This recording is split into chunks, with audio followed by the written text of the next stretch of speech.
สวัสดีครับคนวันนี้เราจะมาดูเหตุการณ์ที่เมื่อกี้เกิดขึ้นนะครับมาดู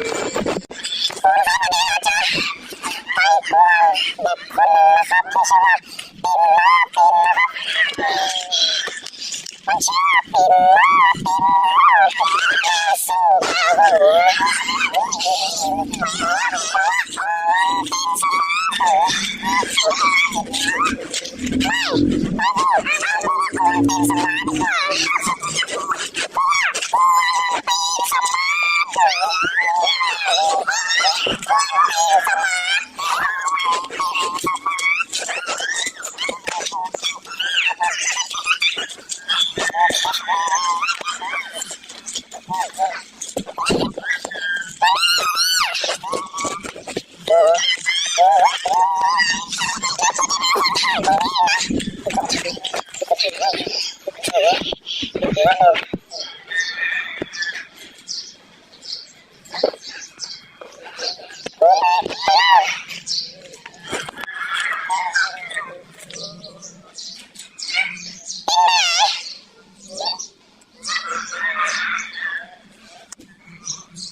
นี่ครับของสองคนเขารักกันนะ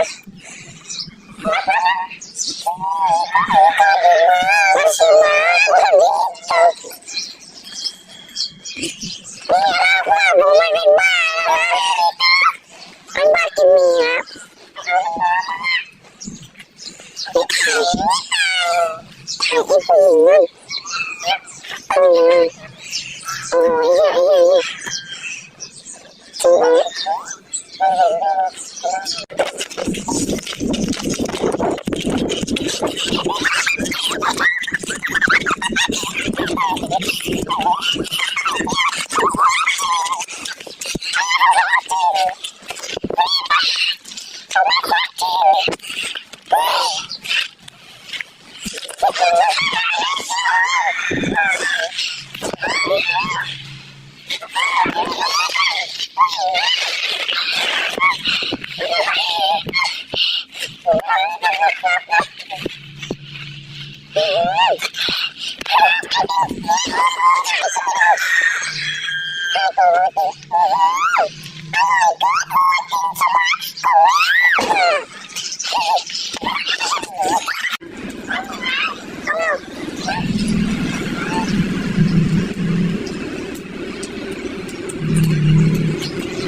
นี่ครับเพื่อนผมเป็นว่า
Hãy subscribe cho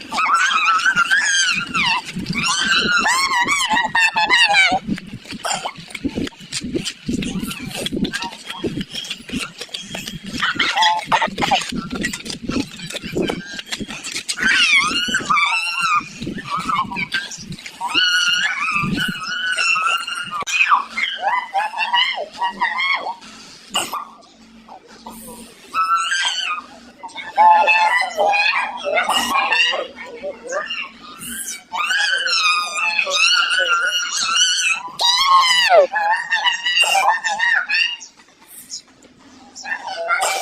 Ghiền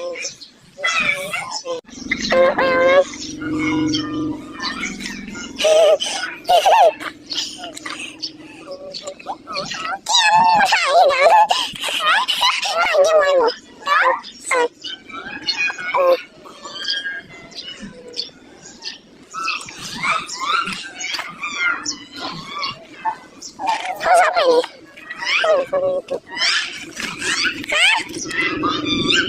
để không